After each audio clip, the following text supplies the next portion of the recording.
De hecho, es interesante, José, y es algo que siempre menciono, que aunque las esposas deben someterse a los esposos, en ningún lugar de la Escritura se aparece que los esposos deben someter a las esposas.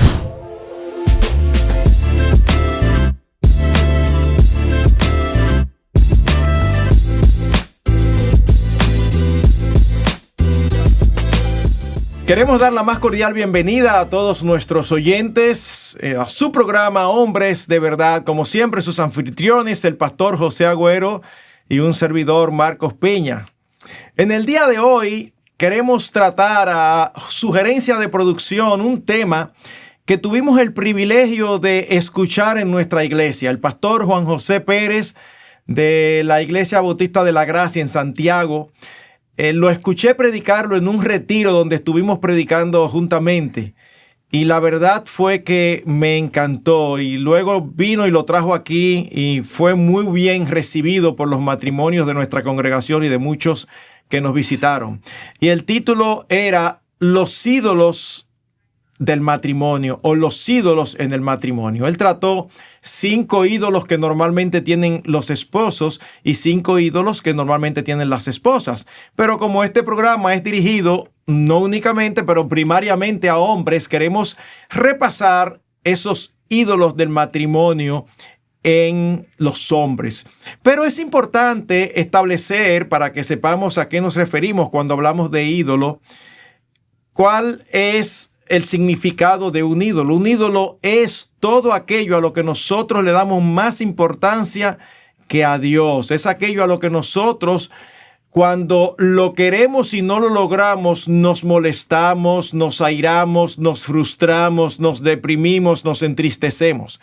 Es cuando colocamos algo o alguien en un lugar que no le corresponde. Y cuando no lo tenemos, eso causa pecado en nuestros corazones que puede ser manifestado de manera externa y sufrido por otros. Así que habiendo dicho esto, el primer ídolo que nuestro hermano mencionó para los esposos es el de la comodidad.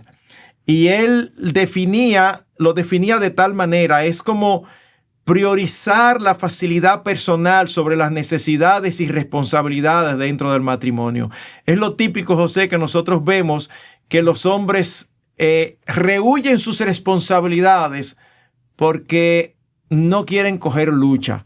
Y esa es una frase muy dominicana. No quieren pasar trabajo. Es como que no quieren hacer nada que les demande más allá de lo que es su trabajo. Yo supongo, José, que como pastor de muchos años y mucha experiencia, tú has tenido que lidiar con muchos hombres con este ídolo en sus vidas. Marcos, más que yo como pastor o tú como pastor luchar con eso, las que toman mucha lucha son las esposas, las pobres, porque el hombre es trabajador. El hombre entiende que cuando él trabajó ya 7 u 8, 9 horas fuera, él llega a la casa para ser atendido. Ese es el asunto. Llega para ser atendido. Esa es la visión típica. Exacto. Pero bueno, también en los tiempos de antes, cuando ya él llegaba a la casa y la mujer estaba en la casa y no tenía que ir a trabajar, obviamente que sí, que ella era la gerente de la casa, la administradora, la supervisora. Y ya cuando el hombre llegaba, ella ya había trabajado con todo lo que son los quehaceres de la casa. Si tenían ciertas facilidades para tener a alguien que le ayudara, pues entre las dos lo hacían.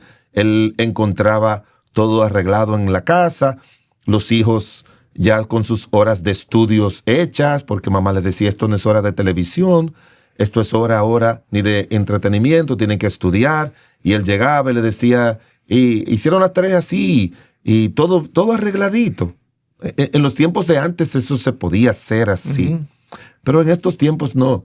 En estos tiempos la mamá, la esposa suele ir a trabajar, suele ir a ayudar a las finanzas familiares, que no alcanza en la mayoría de los casos, excepto casos muy excepcionales, que ella se quede en casa. Pero en la mayoría de los casos de los miembros de nuestras iglesias y de nuestra sociedad, pues obviamente que está eso. Así que cuando ella llega a trabajar. y él piensa como que no. Entonces, ese tipo de actitud, esa comodidad, yo creo que es algo que al principio puede ser algo como normal, pero si el hombre se va acostumbrando a eso, a valorar más eso, a priorizar más eso, a darle más importancia a eso, llega un momento que se convierte en un ídolo, obviamente. En algo, los ídolos esclavizan.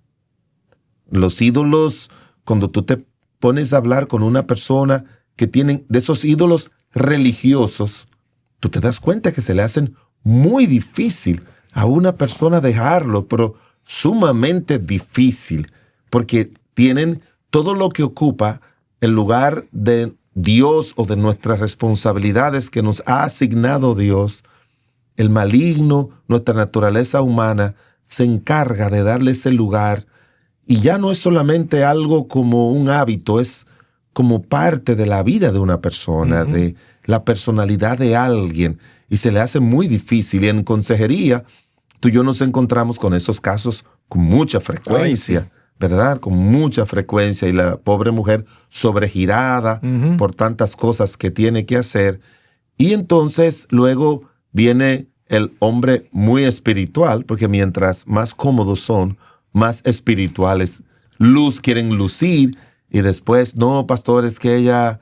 Quieren justificar con versículos bíblicos su falta de diligencia en el hogar. Marcos, es que ella, pastor, mire, yo no creo que ella se moleste, pero ella no me corresponde. Y yo le he dicho que la Biblia dice que no se puede negar el derecho. Sí. Óyeme, por esa mujer termina exhausta, porque él llega y no da un golpe, él no hace nada. Y todo lo que tiene que hacer fuera, y la ansiedad de lo de mañana, que le espera lo mismo, y con algunos aspectos añadidos, que ya no es cariñosa conmigo, que ya no tiene atenciones conmigo. No. Mira lo que yo le digo a los que se van a casar. Si los dos son hombres fuera de la casa, los dos tienen que ser mujeres en la casa. Y yo le pregunto, ¿usted entiende eso? Los menos entendidos me dicen, ¿qué significa eso? Bueno, que si la mujer trabaja, hace la labor del... Exactamente. Si la mujer hace lo que debía hacer solamente tú, que es trabajar fuera de la casa, entonces cuando tú llegues, tú tienes que ser mujer en tu casa. Mira, José, pero voy un poquito más lejos en lo que tú dices, José, porque pueden estarnos escuchando algunos donde en su caso, y muy correctamente, tienen niños pequeños y han decidido que la esposa se quede en el hogar, aunque sus ingresos sean menores, para trabajar con sus hijos. Entonces este hombre puede decir, bueno, tú ves, a mí eso no me aplica. No. Es que aun cuando yo sé que nuestras esposas se quedan en la casa, no es sentada mirando televisión. Cuando nosotros llegamos, están explotadas. De hecho, muchas veces se ha dicho que sería interesante el experimento de los esposos que creen que las esposas que están en el hogar, atendiendo el hogar, no hacen nada, hacer algún cambio. Y hasta he oído de personas que lo han hecho para probar. Y casi indefectiblemente el hombre termina diciendo, no, espérate, que yo no aguanto esto. Porque en sentido general, tener la responsabilidad de mantener una casa en orden con niños, eso también es una labor. Marco, es mucho. Es muchísimo. Es mucho. Así que cuando el esposo llega, por más que trabaje y que produzca, está cumpliendo su responsabilidad. No debe pensar o estar soñando con que va a llegar a su casa solamente a descansar cuando su esposa todavía tiene responsabilidades que hacer. Hasta las 9, 10 de la noche. Exactamente. Entonces debe de ir con la mentalidad de ayudarla. Es muy latino, es muy machista decir, pero yo soy el que proveo aquí, ella que se encargue de eso. Está bien. El problema es, o la situación es, que tu trabajo posiblemente dura 8 o 9 horas. El de nuestras esposas, desde que ellas abren los ojos hasta que se acuestan. Sí, y una cosa que yo sugeriría, ¿verdad? Porque vamos a presentar el ídolo, pero ¿cómo vencer este ídolo, verdad? Claro. Yo sugeriría, Marcos, que el hombre se siente con su esposa, sea que ella trabaje fuera de la casa o que trabaje solo dentro de la casa. porque hay que poner ese verbo siempre, que trabaje fuera de la casa o que ella trabaje solamente dentro de la casa. Ambos son trabajos muy duros. Eso es importante, José, perdona que te interrumpa, eso es importantísimo. Yo me recuerdo y lo he mencionado otras veces, pero es que es muy pertinente a lo que tú estás diciendo. Cuando nuestra primera hija nació, mi esposa y yo decidimos que ella iba a estar en la casa cuidando a nuestras hijas, y después nacieron 2 más. Y ella estuvo en la casa todo el tiempo levantando las chicas. Cuando se reunía con amigas del colegio y empezaban a conversar, ¿y tú qué estás haciendo? Yo soy directora de la empresa tal, yo soy ejecutiva. Y cuando le preguntaban a ella, ella no decía, yo estoy en la casa. Ella decía, yo trabajo en mi casa con mis hijas. Ella era intencional, nunca decía, yo no trabajo, yo estoy en la casa. Nunca decía eso. Ella siempre decía, yo trabajo en mi casa con mis hijas. A propósito. Es que debe ser así. Claro. Entonces, un hombre, Marcos, se pregunta, bueno, pastor, ¿cómo yo dejo este ídolo? ¿De qué manera? Bueno, la primera sugerencia que yo les doy es un asunto de la voluntad y de un pleno entendimiento de que eso es un ídolo. Y voy a hacer un paréntesis y después voy a hablar. Marcos, mira, yo tengo unos años en mi vida pidiéndole a Dios que me libre de la idolatría. Si yo se lo digo a los miembros de mi iglesia, y yo quiero predicar un día sobre eso, o lo digo a cualquiera, se van a asombrar. O sea, ¿cuál es su ídolo?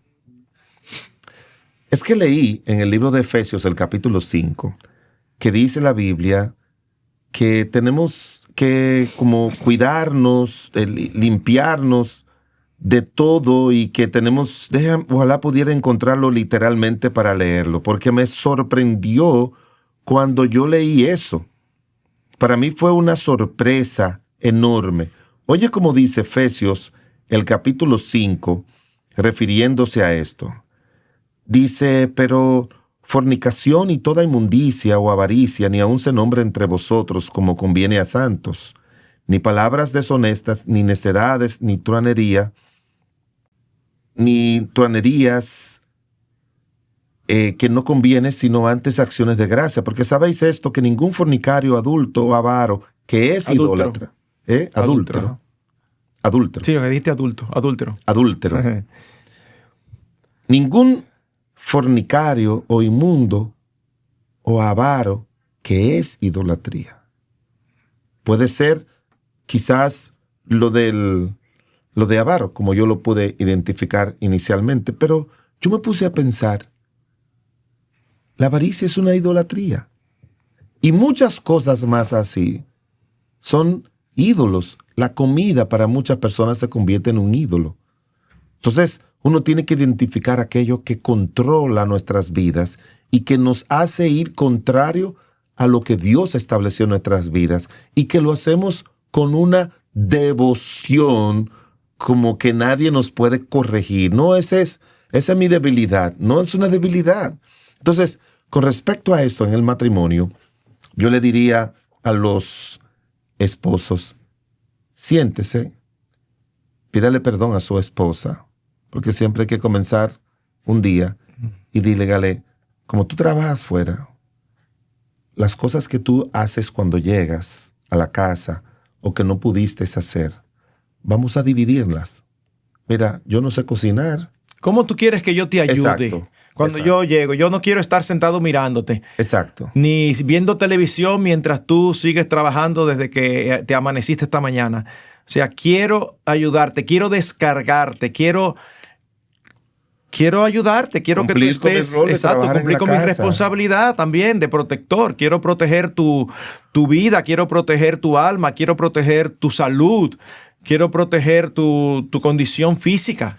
Quiero proteger a mi esposa. Sí. Tú sabes lo que significa eso, ¿verdad? Es como, ella está como ama de casa y como madre. Pero si está dedicando tanto tiempo a ser ama de casa, trabajo secular y atender a los hijos, no tiene tiempo para trabajar, actuar como esposa. Uh-huh. No se pierde ese papel. Se pierde porque los otros son muy, muy absorbentes. Y aparte de muy absorbentes, son diarios y continuos. Entonces, es bueno que se sienten, que primero él diga, pueda llegar a la convicción, mira, yo no sabía que tú no eras un ídolo, por eso trajo lo de la avaricia o la inmundicia o lo que sea. Yo no sabía que tú eras un ídolo. Entonces, yo tengo que de sentarme y decirle a Dios, Señor, mira, perdóname, porque a esto yo le he dado una prioridad por encima de ti y de los mandatos tuyos. Porque mucho de esos aspectos de la comodidad hasta van en contra del tiempo que debe dedicarle al Señor en sus devociones diarias y en su crecimiento espiritual. Se sienta con su esposa, le pide perdón a Dios, le pide perdón a ella y dígale de qué manera yo te puedo ayudar para que tus cargas sean menores y tú puedas ser mi esposa. Yo le dije a mi esposa cuando nos casamos, yo no necesito una pastora. Yo necesito una esposa. Exacto. Tú no vas a ser encargada de damas, tú no vas a ser encargada del cuarto de cuna, tú no vas a ser encargada de nada de eso. Tú vas a ser encargada de ser mi esposa. Exacto. Y vas a servir al Señor como otra hermana. Pero te voy a liberar de eso para que tú puedas, cuando yo llegue a mi casa, tú seas mi esposa y no tenga que estar, como yo conozco a muchas, con muchas cargas ministeriales, que no las veo mal si son mujeres multifacéticas. Y etapas también en la vida. Etapas. Y en el ministerio, etapas. Porque nosotros estamos en una etapa ahora donde es mucho más fácil que ellas se involucren en cualquier cosa. Sí, ella sí, ahora ¿Por está qué razón? Porque ya criamos, ya estamos solos, estamos cómodos, entonces no Marcos, tiene tantas demandas en la casa. Y le ha llegado eso. Y déjame decirte algo. Tiene alguien que le ayuda en la casa. Exacto. Y en esta etapa de la vida, donde ya tiene más tiempo para encargarse de las damas de la iglesia, que nunca lo había hecho, de todas las, coordinar todo con las esposas de pastores del grupo de iglesia de la MEVI, ella está involucrada en eso. ¿Y sabes lo que ha pasado, Marcos? Algo que me ha extrañado mucho.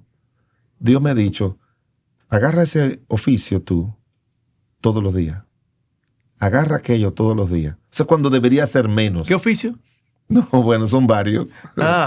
O sea, de la casa. Ok, sí. O sea, encárgate de áreas específicas. Exacto. Sí. Entonces yo me encargo de esto, de aquello y de lo... Sí. O sea, no dejo que ella friegue ningún trasto, eso lo hago yo. Siempre estoy arreglando la casa. Cuando nos levantamos, arreglo yo la cama, yo y las otras camas. Me mantengo siempre haciendo cosas que yo no solía hacer antes. Porque ahora la veo que y eso le ha ayudado mucho, Marco, en esta etapa tan importante de la vida de uno, esta edad, que yo la veo más dedicada a mí. Para que tú veas. Mucho más dedicada a mí y más dedicadas a otras cosas. Y todavía me sigue ayudando en el colegio. Sigue como es fundador igual que yo del colegio. Y el colegio este año cumple 40 años. Wow. O sea, ella ha estado 40 años ahí. Wow. Como es mediodía y siempre tenemos a alguien y ella es muy hacendosa, nunca se me ha quejado. Y yo siempre le ayudé con los niños porque llegábamos del colegio juntos. Y yo le decía, ¿qué tú vas a hacer? Voy a cocinar, no, yo voy a bañar a los niños, voy a hacer cuando no teníamos ayuda. O sea, siempre aprendí eso. Y eso crea esa relación tan cercana en esos años donde los hijos y los quehaceres distancian, que llega un momento que cuando tú llegas a esta etapa, como tú y yo, sin niños en casa, sin nada, pues hay una mayor compenetración y hay un mayor como descanso. ¿Qué vamos a hacer? ¿Dónde vamos a comer? Ese tipo de cosas que yo sé que tú haces. Sí. Porque de verdad uno tiene muchísimo menos ataduras. Y entonces cuando tú llegas a tu casa, a disfrutar del tiempo con tu esposa. Pero mira, quizás esto yo nunca lo he dicho, pero Dios nos puso juntos como hace cerca de 50 años. Sí. Y casi todas las mismas características ministeriales y en el hogar y matrimoniales, por la gracia de Dios nos ha puesto en el mismo espíritu. O sea que estamos dos personas aquí que no le estamos diciendo nada que hemos leído, sino algo que hemos aprendido y que es parte vital de nuestras vidas. Y que no somos cómodos ni nunca hemos tenido ese ídolo en nuestro corazón. Podemos tener, porque somos destellos aquí o allá. Sí, pero no así. Pero los hombres que nos escuchan todos deben de evaluarse y estar seguros de que no han hecho de la comodidad un ídolo, Primero, porque eso le quita a Dios el lugar que le corresponde. Y segundo, porque cuando un esposo o un hombre tiene la comodidad como un ídolo, quien primariamente lo sufre es su esposa y aún sus hijos. Claro, claro. Pero hay otro ídolo que él trató y yo creo que tiene cierta relación, y es el respeto, la veneración. Eso es también algo muy común. En el mundo, como el machismo a veces demanda mucho.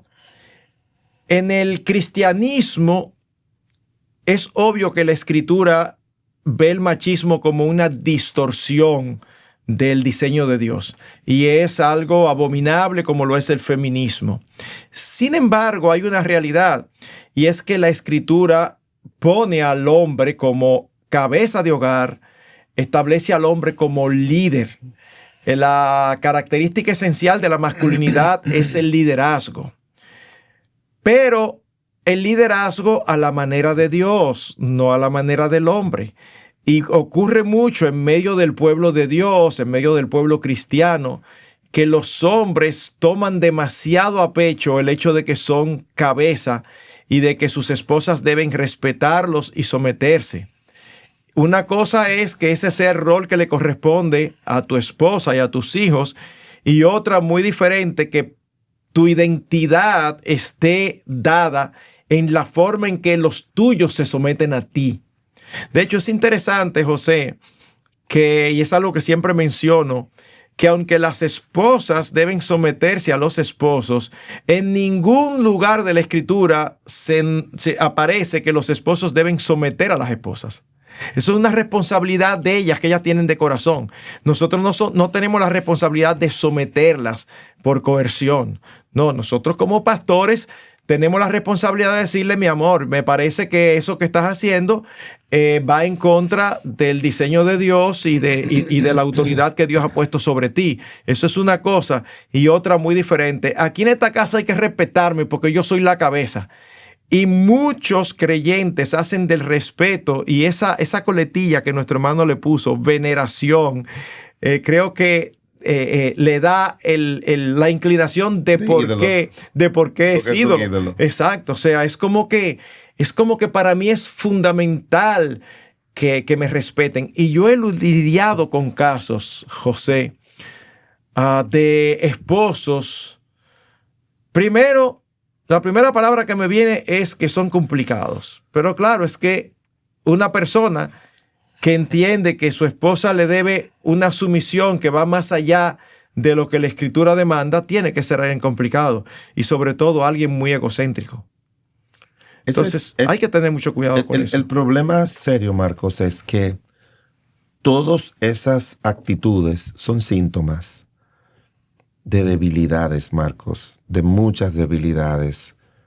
Hay hombres muy inseguros, porque el ser humano tiene todo eso en su contextura caída.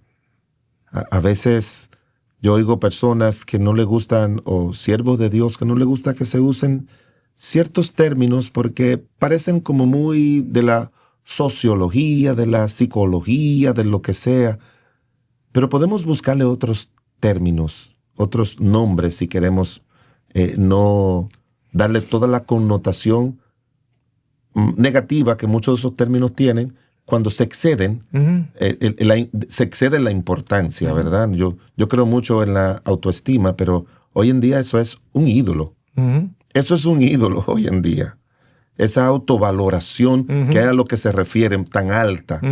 Cuando la Biblia dice, tú no puedes tener mayor estima de ti del que debes tener. O sea, y la mayor estima que tiene que tener un hombre es que con lo que yo soy, con lo que yo hago, eso es lo que va a requerir, eso es lo que va a facilitar el respeto debido. Es un hombre que demanda respeto, es porque no se lo ha ganado. Y para tú ganarte el respeto de tu mujer, porque es algo como que va ahí, tú tienes, como dice la Biblia, pensar primero, no es lo que Dios le demanda a ella, sino lo que me demanda a mí. ¿Y qué es lo que Dios nos demanda? Entrega, sacrificio, amor, cuidado, protección a nuestras esposas. Y Marcos, tiene que ser una mujer con algún tipo de alteración de su persona muy fuerte. Porque la mujer que no respete a un marido bueno, a un marido trabajador, a un marido esforzado, a un marido que no es áspero al hablar, Dios sabe cuando le demanda cada cosa a cada quien. O sea, el hombre requiere respeto por su posición. Sí, el hombre se demanda, no que lo demanda, pero que sí lo necesita por el tema de la sujeción. Pero eso también debe ser estimulado en la medida en que nosotros amamos, nos entregamos, nos cuidamos, de tal manera de que el que demanda respeto es porque no ha hecho su parte para facilitar que le respeten. Igual que un profesor, igual que si los que están en el tránsito siempre están tomando coima, como le llaman, o sobornos, o todo eso, nadie lo va a respetar. Ellos son autoridades en la medida en que ejercen su autoridad correctamente, justamente, misericordiosamente en algunos casos, porque a mí me han parado por algo. No, mire, que usted hizo un giro indebido. No, pero déjeme explicarle. Yo hice el giro indebido porque no pude pararme en la parte de doblar porque había unos camiones, tuve que ponerme así. Ah, sí, señor, pues entonces siga. Entonces eso te hace tener respeto hacia ellos. O si no, te dice, no, como venía de un sitio y cuando miré eran 109, cuando es 100 y me pararon. Y lo primero que me dijeron, no, señor, usted estaba... ¿Y por qué usted me para? Yo le pregunté, porque estaba excediendo su velocidad. Sí, es verdad, yo lo miré. Le di mis papeles, la multa y fui y la pagué. Entonces, así mismo es el respeto en la casa. Entonces, la mujer fue hecha para respetar a un hombre que ama, que cuida, que protege, que se sacrifica, que se esfuerza. Ese es el estímulo del respeto. Nosotros le tememos a Dios, tenemos respeto a Dios, porque es un Dios que es el gobernador, pero es un Dios misericordioso, es un Dios bueno, es un Dios paciente. ¿Entiende? Tiene todas esas cualidades que cuando yo veo que Dios castiga a una persona es como, señores, pero yo tengo años evitando esto. Yo tengo años evitando esto, porque soy misericordioso, porque soy justo. Entonces, cuando tú valoras el Dios que tenemos, tú le vas a respetar, tú te vas a sujetar a Él y le vas a obedecer contentísimamente, como yo he visto a muchas mujeres que tienen ese respeto a su marido, porque son hombres con las características y las cualidades que tiene nuestro gran Dios. Mira, ese deseo de admiración que muchos hombres tienen, que lo ponen en un lugar de un ídolo, los lleva a tener un comportamiento abusivo con sus esposas y con sus hijos también. Es el tipo de hombre que habla mal, que habla duro, que quiere imponer su autoridad. Y si bien es cierto que tenemos autoridad, como tú dices, esa autoridad debe manifestarse de manera firme, pero de manera tierna, de manera amable, de manera servicial, de manera ejemplar. Así que cuando tú te topas con un hombre que dice ser creyente, pero al mismo tiempo su esposa tiene temor, solamente para una forma de medirlo, tiene temor de decirle algunas cosas, porque si se lo dice, explota y todo el mundo en la casa, cuando el hombre explota, todo el mundo está calladito. Ese hombre no es un hombre que está imitando a Cristo. Yo he visto Ese es un hombre que tiene ídolos. Marcos, es lo que te decía, porque la otra parte que no queremos dejar de decir es, bueno, ¿y cómo se puede quitar eso? Mira, lo primero es, como dice el apóstol Pablo, ya no vivo yo, sino que vive Cristo. Cuando tú miras la autoridad, cómo Cristo ejercía su autoridad, Él se ganó el respeto de un Pedro, que no era fácil, de un Jacobo, de un Juan. Entonces, de igual manera, tú tienes que quitar tu yo y decirle al Señor Jesucristo, Señor, cámbiame, transfórmame, hazme un hombre afable, apacible, como dice la Biblia, hazme un hombre firme en mis decisiones, que yo te tome en cuenta a ti y que yo no sea abusivo al hablar, como dice la Biblia, que el hombre no puede ser áspero o amargo al hablar. que yo sea un hombre cuidadoso de mi esposa, usted tiene que tomar esa decisión y ver eso como un ídolo para que Dios en su gracia y misericordia pueda ocupar este lugar de autoridad en nuestras vidas, y eso es lo que nos va a ayudar a ejercer bien nuestra autoridad dentro del matrimonio. Marcos tenía 3 cosas más, pero ya nos ha hecho seña producción de que se nos fue el tiempo para este momento, esta... Solamente déjame decir, para terminar, que una de las soluciones para eso de no hacer del respeto y de la admiración un ídolo es recordar que ciertamente nosotros tenemos autoridad que los nuestros deben respetar. Pero esa autoridad no es por quien nosotros somos, es una autoridad delegada por Dios, es por quien Dios es. El que merece toda sumisión y obediencia es Cristo, no nosotros. Y quien nos ha colocado en esta posición de autoridad y liderazgo es Él. Por lo tanto, no es por lo que nosotros somos, es por a quien nosotros representamos. Así que no tenemos por qué creernos la gran pieza. Y otra cosita, Marco, muy rápido.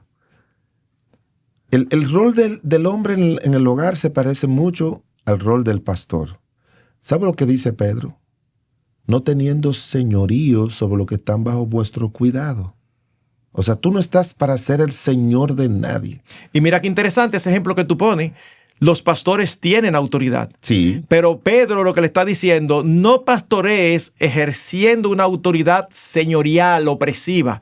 No, más bien sé ejemplo. Qué interesante. Eso es. Y eso se aplica en el matrimonio también. Claro que sí. Y yo creo que es interesante, Marcos, que sigamos hablando en otro programa sobre estos ídolos. Claro que sí, claro que sí. Nos quedan 3 que nuestro hermano compartió y que yo creo que debemos de dedicarle tiempo para tratarlos, porque creo que ciertamente son ídolos que muchos esposos tienen. Así es. Gracias por haber estado con nosotros en su programa Hombres de Verdad.